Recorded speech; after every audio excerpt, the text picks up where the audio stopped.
Welcome to this month's market update, the show where I talk about what's been driving investment markets and what to look out for in the days and weeks ahead. Now, if you find any of this video useful, then please, if you're watching on YouTube, make sure you hit that like button and you subscribe to the show. If you're listening to it on the podcast app that you choose, then please also make sure you subscribe to our show and you make sure you catch our Sunday Money to the Masses podcast show. So moving on to the show, well, last month's market update, we were left pondering whether the Santa Claus rally would turn up or not. And in fact, the title of that show was Santa Rally or the 2018 Grinch. And as it turned out, 2022 was one of those rare occasions when the Santa Rally didn't arrive. Now, if you're looking at December as a whole, that is the case. But if you use the strictest definition of a Santa Rally, which covers the last 5 trading days of 2022 and the first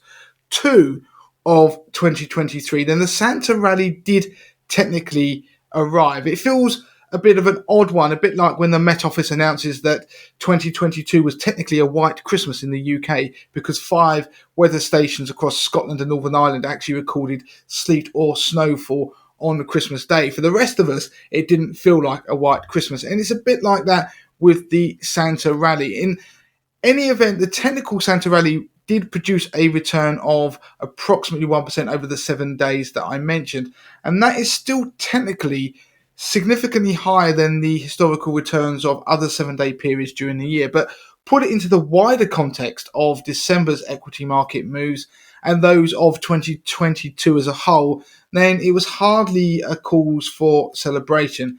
Now, looking at December, the global stock markets, as measured by the MSCI All Country World Index, fell by 4.85% for the month. But there were significant geographical variances. So if you look at the MSCI Asia ex-Japan index, for example, that was one of the best performing main stock market indices. It still fell, but it was only by 1.08% during December. Alongside that, the FTSE 100 returned 1.6%. And then we had the MSCI Emerging Market Index, which fell 2.23%, followed by European equities, which fell 3.6%. And that's if you look at the FTSE Euro First 300. If you go to US equities, they were among the worst performers during December, with the S&P 500 falling 5.9% and the Nasdaq 100 fell an eye-watering 9% in a single month. And much of that divergence in fortunes occurred during the last 2 weeks of December, when Asian, emerging market, UK, European and value stocks outperformed their US peers.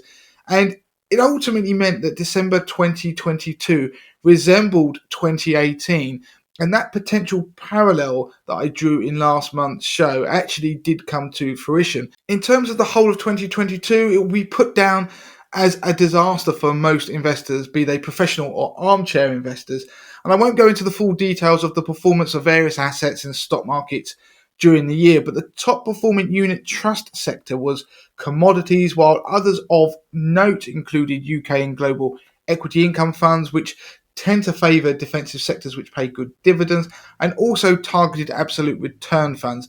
At the other end of the scale, then UK gilts, especially index-linked gilts, were among the worst performers, and in fact, UK index-linked gilts lost an average of 30% in 2022 if you look at unit trust funds. Now, as we know, 2022 was a bad year for most equity markets, but also one of the worst years for bond markets, but on record for bond markets. Now, it's why the typical 60-40, that's bond equity portfolio, 60% equity, 40% bonds, lost between 10 and 12% during the year.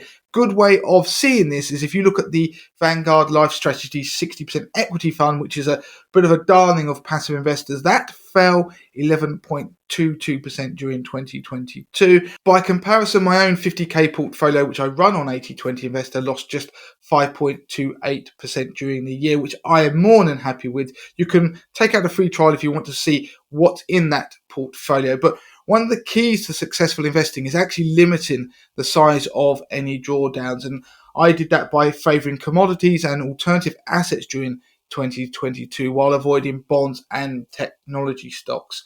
I mean, another interesting parallel between December 2022 and December 2018 is that December 2018 was one of the few times that the 10-month moving average indicator sounded the all clear, as it did at the start of December 2022. I won't go into detail, you can see past shows about that, but it's an indicator that is pretty good for calling market tops and market bottoms. It isn't a guarantee, but it's got a pretty reliable history. But again, it failed on this instance as it did in 2018, and we slumped into the year end. And indeed, the S&P 500 in America fell below its 200-day moving average, which is a negative sign. It just highlights the sudden souring of mood in investment markets into the year end. But January has started positively. Asian equities have been buoyed by China's relaxation of COVID restrictions, but concerns still remain about the country's latest outbreak of the virus.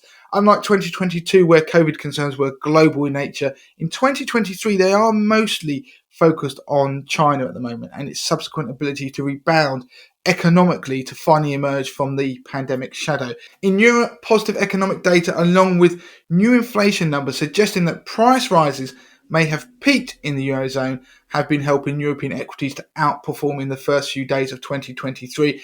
Go grab your phone, go and have a look at the indices, the DAX, for example, and compare with other indices around the world. You'll notice how well they've been performing. The FTSE 100 has also broken above its 7,700 level, which is the highest level in 3 years. So that's something of note. And in addition, at the start of 2023, bond yields have tumbled as a result of an expected fall in inflation and the increasing likelihood of recession. It means that bond funds have surged in value into 2023. It means that markets are now at a critical juncture once again. So can the US stock market in particular break out of its downtrend and recover in 2023? Can bonds do a similar thing and rebound in 2023? Now, investors are always keen to try and predict what will happen during the rest of the year based upon how markets perform in January. And at this time of year, you will often hear the old investment adage, as goes January, so goes the year. In fact, I used a bit of that in the title of this episode as a bit of a sneak as to what would be coming on this video. Now, the interpretation of that adage takes various forms. One version claims that the first 5 days of January statistically influences how the rest of the year will pan out, while another version, known as the January Barometer, claims that positive stock market returns over the whole of January are a strong indicator of positive stock market returns for the rest of the year. While we'll have to wait until February to be able to look at what happened in January as a whole and see what that January Barometer might be suggesting, but after the first 5 trading days of 2023, the S&P 500 closed up 1.3%. So according to the Stock Market Almanac, that bodes well for the rest of 2023 because the last 47 times where we've had first 5 days that are up, that's been followed by full year gains 83% of the time. So that has given an average annual gain of 14%. So statistically, that is significant. Even after the terrible December of 2018, the S&P 500 bottomed and rebounded at the start of January. So by the end of 2019, the index finished up over 30%. But if you buy into market seasonality, it's still worth bearing in mind that January often starts with a bang before seasonal weakness sets in as the month progresses. So even if the market does continue to move higher, it's likely that it's still going to be a bumpy ride. Now, before I finish, it's worth watching out for potential catalysts for the market to break higher or indeed lower in the coming days. And that's in the US, where we get inflation data that's published on the 12th of January, which is technically tomorrow as I record this. Now, in recent months, the release of inflation data has marked a pivot point for markets, which led to a surge in equity markets during the day. We got large intraday swings in stock markets, and it did usually dictate the direction of travel until the next Federal Reserve policy meeting, which in 2023 will be the 1st of February, or the next US inflation data release. So setting inflation aside for 1 second, we've got to keep an eye on that, but we've also got to keep an eye on the latest corporate earnings season in the coming weeks, as this also has the ability to dictate the market narrative, especially if we get some shock result. So 2023 has started in a positive note, but we still aren't out of the woods yet, and we haven't seen necessarily, or we can't guarantee that we've seen the back of this bear market just yet. If you've enjoyed that episode, please make sure you hit that like button and subscribe to our channel, because I do these updates every month. And also, please make sure you subscribe to our Sunday podcast.